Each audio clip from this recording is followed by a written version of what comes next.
ನಮಸ್ಕಾರ. ಆಹಾರ, ಆರೋಗ್ಯ, ಅಧ್ಯಾತ್ಮ ಈ ಸಂಸ್ಕಾರದ ಬೆಳಕಿಗೆ ತಮ್ಮೆಲ್ಲರಿಗೂ ಸ್ವಾಗತ, ಸುಸ್ವಾಗತ. ಇವತ್ತು ನಮ್ಮೊಂದಿಗಿದ್ದಾರೆ ಡಾಕ್ಟರ್ ರಾಜಲಕ್ಷ್ಮಿ ಆರ್. ಅವರು ಉಡುಪಿ ಮತ್ತೆ ಕರಾವಳಿಯ IMA ಪಾಸ್ಟ್ ಪ್ರೆಸಿಡೆಂಟು. ಅದಲ್ಲದೆ ಈಗ ಪ್ರೆಸೆಂಟ್ ಆಗಿ ಮಣಿಪಾಲದ OBGYM ಸೊಸೈಟಿಯ ಪ್ರೆಸಿಡೆಂಟ್ ಆಗಿದ್ದಾರೆ. ಮೇಲಾಗಿ ಅವರು ಲೇಖಕಿ, ಕಾಲಮ್ನಿಸ್ಟು, ಮೋಟಿವೇಶನ್ ಸ್ಪೀಕರು, ಶಾಲೆ ಕಾಲೇಜುಗಳಿಗೆ ಹೋಗಿ ಮಕ್ಕಳಿಗೆ ಸರಿಯಾದ ಜ್ಞಾನವನ್ನ ಕೊಡುವಂತ ಕೆಲಸವನ್ನ ಮಾಡ್ತಾ ಇದ್ದಾರೆ. ಅವರ ಬರೆದಂಥ ವಾತ್ಸಲ್ಯದ ಒಸುಗೆ ಜನ ಮೆಚ್ಚುಗೆಯಿಂದ ಓದ್ತಾ ಇದ್ದಾರೆ. A to Z ಎಲ್ಲವನ್ನೂ ಅದರಲ್ಲಿ ತಿಳಿಸಿದ್ದಾರೆ. ಇವತ್ತು ಅವರು ನಮ್ಮ ದೇಶದಲ್ಲಿ ಜನಸಂಖ್ಯೆ ಹೆಚ್ಚಾಗ್ತಾ ಇದೆ.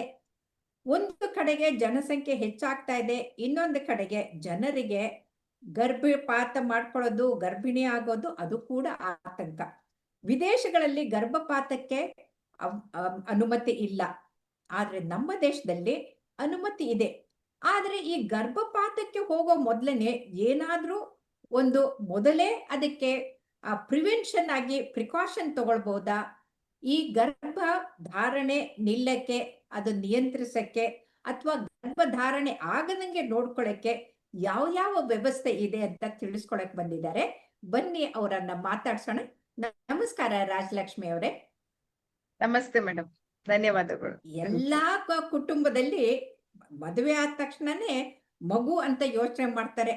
ಆದ್ರೆ ಎಷ್ಟೋ ಜನ ನಾನಾ ಕಾರಣಗಳಿಂದ ಮಗು ಬೇಡ, ಇನ್ನೊಂದ್ 2 ವರ್ಷ ಬೇಡ, 3 ವರ್ಷ ಬೇಡ ಅಂತ ಮುಂದೆ ಹಾಕ್ತಾರೆ.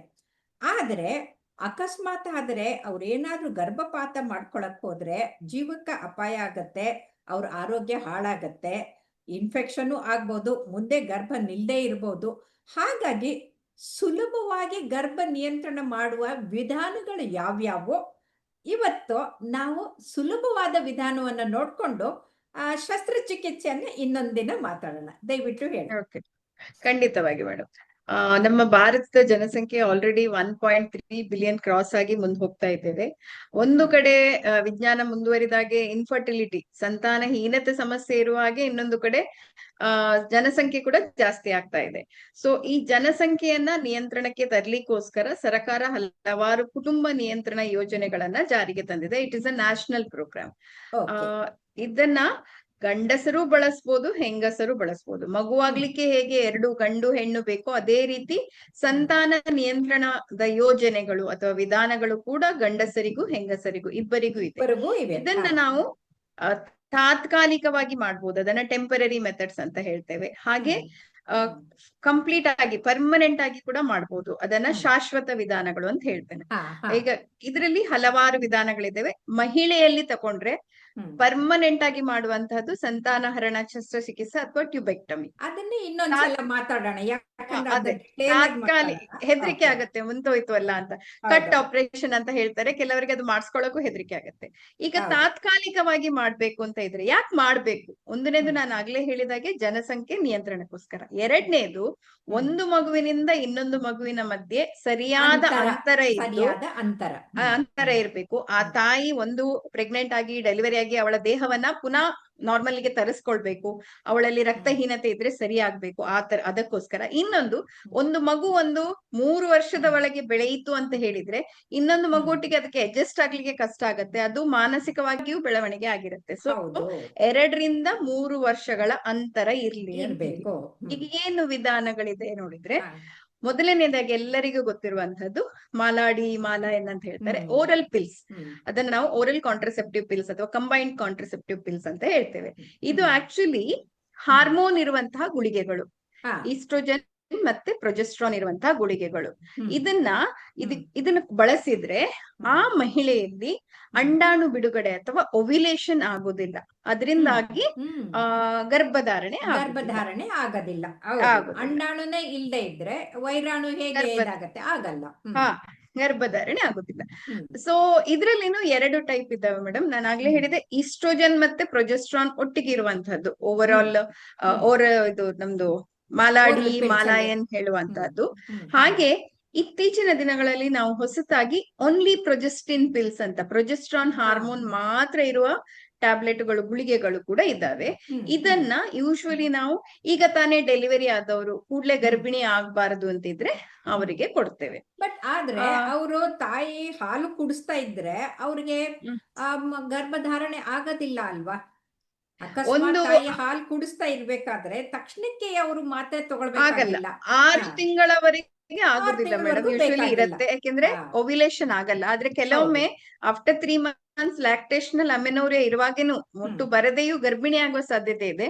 ಸೊ ಅಂತವರಲ್ಲಿ ನಾವು ಈ ಪ್ರೊಜೆಸ್ಟಿನ್ ಓನ್ಲಿ ಪಿಲ್ ಅನ್ನ ತಗೊಳ್ಳಿಕ್ಕೆ ಹೇಳ್ತೇವೆ. ಪ್ರೊಜೆಸ್ಟ್ರಾನ್ ಹಾರ್ಮೋನ್ ಅಂದ್ರೆ ಮಾತ್ರ ಡೆಲಿವರಿ ಇರುವಂತ. ಆಗಿ 3 ತಿಂಗಳ ಮೇಲೆ ಅವರು ಪ್ರೊಜೆಸ್ಟ್ರಾನ್ ಹೌದು. ತಗೊಳ್ತಾ ಹೋದ್ರೆ ಮಗುಗೆ ಹ್ಮ್. ಹಾಲು ಕುಡಿಸ್ತಾ ಇದ್ದಾರೆ, ಅದ್ರ ಜೊತೆಗೆ ಈ ಮಾತ್ರೆಯನ್ನು ತಗೊಳ್ತಾರೆ. ಮಾತ್ರೆನು ತಕೊಳ್ಬಹುದು, ಹ್ಮ್. ಆತರ ತಕೊಳ್ಬಹುದು. ಹ್ಮ್. ಈಗ ಕೆಲವರಿಗೆ ಮಾತ್ರೆ ತಗೊಂಡು ಕೂಡ್ಲೆ ಟೆನ್ಷನ್ ಇದೆ, ಅಯ್ಯೋ ಅದ್ರಲ್ಲಿ ವೇಟ್ ಬರುತ್ತಂತೆ, ಹ್ಮ್. ತಲೆನೋವು ಆಗತ್ತೆ, ನಾವು ದಪ್ಪ ಆಗ್ತೀವಿ, ಮುಂದೆ ಗರ್ಭಿಣಿ ಆಗ್ಲಿಕ್ಕೆ ಕಷ್ಟ ಆಗತ್ತೆ ಅಂತ. ಸೊ ಆ ತಪ್ಪು ತಿಳುವಳಿಕೆಗಳನ್ನ ನಾನು ತೆಗಿಲಿಕ್ಕೆ ಇಷ್ಟಪಡ್ತೇನೆ. ಒಂದನೇದಾಗಿ ಪ್ರೆಸೆಂಟ್ ಆಗಿ ನಾವು ಬಳಸ್ತಾ ಇರುವಂತದ್ದು almost 3rd or 4th generation pills. Hmm. Oestrogen ಕೂಡ ಸುಮಾರು ಮಾರ್ಪಾಟಾಗಿದೆ, ಪ್ರೊಜೆಸ್ಟ್ರಾನ್ ಕೂಡ ಮಾರ್ಪಾಟಾಗಿದೆ. ಮುಂಚೆ ಬಳಸ್ತಿದ್ದಂತಹ ಹೈ ಡೋಸ್ ಇದ್ದಂತಹ ಟ್ಯಾಬ್ಲೆಟ್ ಅಲ್ಲಿ ಮೈಗ್ರೇನ್ ಹೆಡ್ಏಕ್ ಬರ್ತಿತ್ತು, ಸ್ವಲ್ಪ ವೇಟ್ ಗೇನ್ ಆಮೇಲೆ ಕೂಡ ಆಗ್ತಾ ವಾಕರ್ಕೆ ಇತ್ತು. ವಾಂತಿ ಬರೋದು, ತಲೆ ಸುತ್ತು ಬರೋದು ಹೌದು, ಎಲ್ಲಾನು ಸೈಡ್ ಎಫೆಕ್ಟ್ ಇತ್ತು. ಆಗ್ತಿತ್ತು. ಯಾಕಂದ್ರೆ ತುಂಬಾ ಹೈ ಡೋಸಸ್ ಇರ್ತಾ ಇತ್ತು ಆಗ. ಹೈ ಡೋಸ್ ಇತ್ತು. ಹ್ಮ್. ಹ್ಮ್. ಈಸ್ಟ್ರೋಜನ್ ಹಾರ್ಮೋನ್ ತುಂಬಾ ಪ್ರಮಾಣದಲ್ಲಿ ಇರ್ತಿತ್ತು. ಹ್ಮ್. ಇವಾಗ ಅದನ್ನ ಕಡಿಮೆ ಮಾಡಿ ಹ್ಮ್. ಓವ್ಯುಲೇಷನ್ ತಡಿಲಿಕ್ಕೆ ಮಾತ್ರ ಎಷ್ಟು ಅಗತ್ಯ ಅಷ್ಟನ್ನೇ ಬಳಸೋದ್ರಿಂದಾಗಿ hmm. Weight gain is very negligible. Weight gain ಆಗುದಿಲ್ಲ. ನಾವು ವೇಟ್ ಗೇನ್ ಆದವ್ರಿಗೆ ಏನ್ ಹೇಳ್ತೀವಿ ಅಂದ್ರೆ, ನಾವು ಟ್ಯಾಬ್ಲೆಟ್ ತಗೋತಾ ಇದ್ದೀವಲ್ಲ, ಗರ್ಭಿಣಿ ಆಗೋದಿಲ್ಲ ಅಂತ ಖುಷಿಯಲ್ಲಿ ವೇಟ್ ಗೇನ್ ಆಗ್ತಾ ಇಲ್ಲ ಇರ್ಬೋದು ಇಲ್ಲ, ಅಂತ ಅನ್ಸುತ್ತೆ. ಅದೇನಾಗತ್ತೆ, ಆಲ್ಸಿಗಳಾಗಿರ್ತಾರೆ, ಡೆಲಿವರಿ ಆಯ್ತು ಅಂತ ಹಾ. ಊಟ ಚೆನ್ನಾಗಿ ತಿಂತಾ ಇರ್ತಾರೆ, ಆಮೇಲೆ ಮಗು ಎಕ್ಸರ್ಸೈಸ್ ಹಾಲ್ ಮಾಡಲ್ಲ. ಬರ್ಲಿ ಅಂತ ಹೆಚ್ಚು ಇದ್ ಮಾಡ್ತಾ ಇರ್ತಾರೆ. ರೆಸ್ಟ್ ಅಲ್ಲಿ ಇರೋದ್ರಿಂದ ತೂಕ ಜಾಸ್ತಿ ಆಗಿರುತ್ತೆ, ತೂಕ ಮಾತ್ರೆಯಿಂದ ಜಾಸ್ತಿ ಅಲ್ಲ. ಆಗುತ್ತೆ. ಸೊ ಇದರಿಂದ ತೂಕ ಜಾಸ್ತಿ ಆಗಲ್ಲ. ಹ್ಮ್. ಹಾಗಂತ ಹೇಳಿ ಹೆಡ್ಏಕ್ ಮೈಗ್ರೇನ್ ಕೂಡ ಬರುದಿಲ್ಲ. ಇತ್ತೀಚಿನ ದಿನಗಳಲ್ಲಿ ಬರುವಂತಹ 4th ಜನರೇಷನ್ ಪಿಲ್ಸ್ ಇಂದಾಗಿ ಯಾವುದೇ ತೊಂದರೆಗಳು ಇರುವುದಿಲ್ಲ. ಹ್ಮ್. ಇನ್ನೊಂದು ಇದರ ಬಗ್ಗೆ ತಿಳುವಳಿಕೆ ಏನೇ ಅಂದ್ರೆ, ಜನರು ಏನ್ ಅನ್ಕೊಳ್ತಾರೆ, ನಾವು ಯಾವತ್ತು ಲೈಂಗಿಕ ಸಂಬಂಧ ನಡೆಸಿದೆವೋ ಆ ದಿನ ಮಾತ್ರ ಟ್ಯಾಬ್ಲೆಟ್ ತಕೊಂಡ್ರೆ ಸಾಕು ಅಂತ. ಅದಾತಲ್ಲ, ಅದಲ್ಲ, ಅದು ತಾತ್ಕಾಲಿಕ ಅದಾಗಲ್ಲ. ಅಲ್ಲ ಅದು. ಅದಾಗಲ್ಲ. ಕಂಟಿನ್ಯೂಸ್ಲಿ ಆ ಓವರೀಸ್ ತಕೊಳ್ಬೇಕು, ನಿಂದ ಓವಮ್ ಬರದಾಗೆ ನೋಡ್ಕೊಳಕ್ಕೆ ಕಂಟಿನ್ಯೂಸ್ಲಿ ತಗೊಳ್ಬೇಕು. ಕಂಟಿನ್ಯೂಸ್ ತಗೊಳ್ಬೇಕಾಗತ್ತೆ. ಅಂದ್ರೆ ಸೊ ಎಷ್ಟು ದಿನ ತಗೊಳ್ಬೇಕು? 28 ದಿನಗಳ ಋತುಚಕ್ರ ಇರುತ್ತೆ. ಅಂಡಾಣು ಬಿಡುಗಡೆ ಆಗುದು 14-15 ದಿನಕ್ಕೆ ಮಾತ್ರ. ಆದ್ರೆ ಇವರು ಪೀರಿಯಡ್ ಪ್ರಾರಂಭವಾದ ಬ್ಲೀಡಿಂಗ್ ಪ್ರಾರಂಭವಾದ 5ನೇ ದಿನದಿಂದ ಪ್ರಾರಂಭಿಸಿ 21 ದಿನಗಳ ಕಾಲ ಈ ಗುಳಿಗೆ ತಗೊಳ್ಬೇಕಾಗುತ್ತೆ. ತಗೊಳ್ಬೇಕು. ಆಮೇಲೆ ಪ್ರೊಜೆಸ್ಟಿನ್ ಬಿಟ್ಟು ಪಿಲ್ 5 ದಿನಕ್ಕೆ ಬ್ಲೀಡಿಂಗ್ ಆಗತ್ತೆ. 5 ದಿನಕ್ಕೆ ಬ್ಲೀಡಿಂಗ್ ಆಗತ್ತೆ. ಆಮೇಲೆ ಇನ್ನೊಂದೇನಂದ್ರೆ, ದಿನಾ ಆದಷ್ಟು ಸೇಮ್ ಟೈಮಿಗೆ ತಗೊಂಡ್ರೆ ಒಳ್ಳೇದು. ಯಾಕಂದ್ರೆ ನಾವು ಹಾರ್ಮೋನ್ ಟ್ಯಾಬ್ಲೆಟ್ ಕೊಡುವ ಕಾರಣ ಒಂದೇ ಸ್ವಲ್ಪ ಹೆಚ್ಚು ಲೆವೆಲ್ ಕಮ್ಮಿ ಅಲ್ಲಿ ಆದ್ರೆ ಆಗಿರ್ಬೇಕು ಅದು. ಇರ್ಬೇಕು, ಇಲ್ಲಾಂದ್ರೆ ಏರುಪೇರು ಹೆಚ್ಚು ಆಗ್ಬಾರ್ದು. ಕಡಿಮೆ ಆದ್ರೆ ಸ್ವಲ್ಪ ಸ್ಪಾಟಿಂಗ್ ಬ್ಲೀಡಿಂಗ್ ಆಗೋ ಚಾನ್ಸಸ್ ಇದೆ. ಆಮೇಲೆ ಒಂದು ದಿನ ಮರ್ತೋಯ್ತು ಅಂದ್ರೆ ಮಾರನೇ ದಿನ ನೆನ್ಪಾದ ಕೂಡಲೇ ಆ ಟ್ಯಾಬ್ಲೆಟ್ ಅನ್ನ ತಗೋಬೇಕು. ಇಲ್ಲಾಂದ್ರೆ ಮಾರನೇ ದಿನ ರಾತ್ರಿ ತಗೊಳ್ಳುವಾಗ 2 ಟ್ಯಾಬ್ಲೆಟ್ ತಗೊಳ್ಬೇಕು. ಅದಕ್ಕಿಂತ ಜಾಸ್ತಿ ಅದು ಮರ್ತೋಯ್ತು ಅಂದ್ರೆ ಅವರು ಬೇರೆ ಯಾವ್ದಾದ್ರು ಸಂತಾನ ನಿಯಂತ್ರಣ ವಿಧಾನಗಳನ್ನ ಬಳಸ್ಬೇಕಾಗತ್ತೆ. 3 ಟ್ಯಾಬ್ಲೆಟ್ ಗಿಂತ ಜಾಸ್ತಿ ಮರ್ತು ಹೋದ್ರೆ ಆ ಸೀಕ್ವೆನ್ಸ್ ಇದ್ದು ಮತ್ತೆ ಕೆಲಸ ಮಾಡಲ್ಲ ಆ ಟ್ಯಾಬ್ಲೆಟ್ಗಳು. ಸೊ ಬೇರೆ ವಿಧಾನವನ್ನ ಅವರು ಬಳಸ್ಬೇಕಾಗಿ ಬರುತ್ತೆ. ಸೊ 21 ದಿನಗಳ ಮಾತ್ರೆ ಕಾಂಡಮ್ ತರ ಬಳಸ್ಬೇಕಾಗತ್ತೆ ಅವಾಗ. ಬಳಸ್ಬೇಕಾಗತ್ತೆ. ಸೊ ಕೆಲವು ಮಾತ್ರೆಗಳು 21 ಬರುತ್ತೆ. ಈ ಪ್ರೊಜೆಸ್ಟಿನ್ ಓನ್ಲಿ ಪಿಲ್ 24-28 ಬರುತ್ತೆ. ಸೊ ಆ ಮಾತ್ರೆಗಳು ನಿಲ್ಲಿಸಿ ಆದ ಮೇಲೆ ಒಂದು 4-5 ದಿನ ಬಿಟ್ಟು ಪೀರಿಯಡ್ ಆಗತ್ತೆ, ಮುಟ್ಟು ಆಗುತ್ತೆ. ಮುಟ್ಟಾಗಿ 5ನೇ ದಿನಕ್ಕೆ ಪುನಃ ಮಾತ್ರೆಗಳನ್ನ ತಗೊಳ್ಬೇಕಾಗತ್ತೆ. ಸೊ ಆಲ್ಮೋಸ್ಟ್ 1-2 ವರ್ಷ ತಗೊಂಡ್ರು ಏನು ತೊಂದರೆ ಬರುದಿಲ್ಲ. ಜೊತೆಗೆ ನೆಕ್ಸ್ಟ್ ಫರ್ಟಿಲಿಟಿ ವಾಪಸ್ ಬರಕ್ಕೂ ತೊಂದರೆ ಆಗುದಿಲ್ಲ. ಕೆಲವರಿಗೆ ಹಾರ್ಮೋನ್ ಮಾತ್ರೆ ಜಾಸ್ತಿ ತಕೊಂಡ್ರೆ ಕ್ಯಾನ್ಸರ್ ಬರೋ ಚಾನ್ಸಸ್ ಇರುತ್ತೆ ಅಂತ ಇರತ್ತೆ. ಹಾಗೇನೂ ಆಗುದಿಲ್ಲ. ವೈದ್ಯರ ಸಲಹೆಯಂತೆ ತಕೊಂಡ್ರೆ ಏನು ತೊಂದರೆಗಳು ಆಗುವುದಿಲ್ಲ. 2 ವರ್ಷ 3 ವರ್ಷಕ್ಕಿಂತ ಜಾಸ್ತಿ ತಗೊಳ್ಳೋದಿದ್ರೆ ಡಾಕ್ಟರ್ ಯಾವಾಗನೋ ಬರ್ದು ಕೊಟ್ಟ ತಕೊಳ್ಳೋದು, ಅದನ್ನಂತ ಮಾಡಕ್ಕೆ ಹೋಗ್ಬಾರ್ದು. ಸೊ ಹಾಗಾದ್ರೆ ಈಗ ನಮ್ಗೆ ಒಬ್ಬ ಮಹಿಳೆಗೆ ಏನ್ ಮಾತ್ರೆ ತಗೊಂಡೆ ಬಿಟ್ಟೆ ಮರ್ತೆ ಅಂತನ್ನೋ ತಾಪತ್ರೆ ಇರುತ್ತೆ. ಅದ್ರ ಬದಲು ಯಾಕೆ ಕಾಂಡೋಮ್ ಬಳಸಿದ್ರೆ ಆಗೋದಿಲ್ವೇ? ಅದು ಇದಕ್ಕಿಂತ ಸೇಫು. ಯಾಕಂದ್ರೆ ಒಳಗಡೆಗೆ ಔಷಧಿನೂ ಇಲ್ಲ, ಆಮೇಲೆ ಯಾವ್ದು ತೊಂದರೆನೂ ಇಲ್ಲ ಅಲ್ವಾ? ಏನಂತೀರಿ? ಕರೆಕ್ಟ್ ಮೇಡಮ್, ಕಾಂಡಮ್ ಬಳಸಬಹುದು. ಕಾಂಡಮ್ ಅಂದ್ರೆ ಮೇಲ್ ಕಾಂಡಮ್ ಇದೆ, ಫಿಮೇಲ್ ಕಾಂಡಮ್ ಇದೆ. ಫಿಮೇಲ್ ಕಾಂಡಮ್ ಸ್ವಲ್ಪ ಕಂಬರ್ಸಮ್ ಬಳಸೋದು ಎಲ್ಲ ಪೀರಿಯಡ್ ಟೈಮ್ ಅಲ್ಲಿ, ಅದು ಇಂಟರ್ಕೋರ್ಸ್ ಟೈಮ್ ಅಲ್ಲಿ ಬಳಸಬೇಕಾಗತ್ತೆ. ಅದ್ರಲ್ಲಿ ಸ್ಪರ್ಮಿಸೈಡಲ್ ಜೆಲ್ಲಿ ಇರುವಂತದ್ದು ಬರ್ತದೆ, ಬಟ್ ಅದು ಸ್ವಲ್ಪ ಉಪಯೋಗಿಸ್ಲಿಕ್ಕೆ ಕಷ್ಟಕರ. ಮೇಲ್ ಕಾಂಡಮ್ ಉಪಯೋಗಿಸಬಹುದು, ಆದ್ರೆ ಅದಕ್ಕೆ ಆ ಗಂಡಸು ಒಪ್ಪಿಗೆ ಬೇಕಾಗತ್ತೆ. ಹೆಚ್ಚಾಗಿ ಗಂಡಸರು ಬಳಸಕ್ ಒಪ್ಕೊಳ್ಳಲ್ಲ, ಅವರಿಗೆ ಲೈಂಗಿಕವಾದ ಇದು ಸಿಗಲ್ಲ ಅಂತ ಹೇಳ್ತಾರೆ. ಆಮೇಲೆ ಅದನ್ನ ಬಳಸಿದ್ರು it is a very good thing to prevent STD, sexually transmitted disease ಅನ್ನ ಪ್ರಿವೆಂಟ್ ಮಾಡುತ್ತೆ. ಬಟ್ ಸಮ್ ಟೈಮ್ಸ್ ಅದು ಹರಿದು ಹೋಗಿ ಹೋಲಾಗುವಂತ ಸಾಧ್ಯತೆ, ಅದರಲ್ಲಿ ರಂಧ್ರ ಆದ್ರೆ ವೀರ್ಯ ಒಂದು ಕಣ ಒಳಗೆ ಹೋದ್ರೂ ಕೂಡ ಗರ್ಭಿಣಿ ಆಗುವ ಚಾನ್ಸಸ್ ಇರತ್ತೆ. It is safe, it can be used, but ಅದಕ್ಕೆ ಅದೇ ಹೇಳಿದಾಗೆ ಅದು ಮಹಿಳೆಯ ಕಂಟ್ರೋಲ್ ಅಲ್ಲಿ ಇರಲ್ಲ. ಅವಳ ಪತಿ ಒಪ್ಪಿದಾಗ ಮಾತ್ರ ಅದನ್ನ ಬಳಸ್ಬೋದು ಅವರು. ಆದ್ರೆ ಅದರಿಂದ ಖರ್ಚು ಕಡಿಮೆ ಆಗತ್ತೆ, ಆಮೇಲೆ ಸೈಡ್ ಎಫೆಕ್ಟ್ ಅಂತೂ ಇಲ್ವೇ ಇಲ್ಲ. ಎಲ್ಲೋ ಒಂದು ಸಲ ಅಪ್ಪೆ ತಪ್ಪೆ ಒಂದು ಹೋಲಾದ್ರೆ ಏನಾದ್ರೂ ಆದ್ರೆ ಅದು ಟೇರ್ ಆದ್ರೆ ಆಗ್ಬಹುದು, ಇಲ್ಲ ಅಂತಂದ್ರೆ ಅತ್ಯಂತ ಸುಲಭವಾದಂತ ಒಂದು ಆಗಿರುವಂತ ವಿಧಾನ ಅಂತ ನಾವು ಹೇಳ್ಬಹುದು.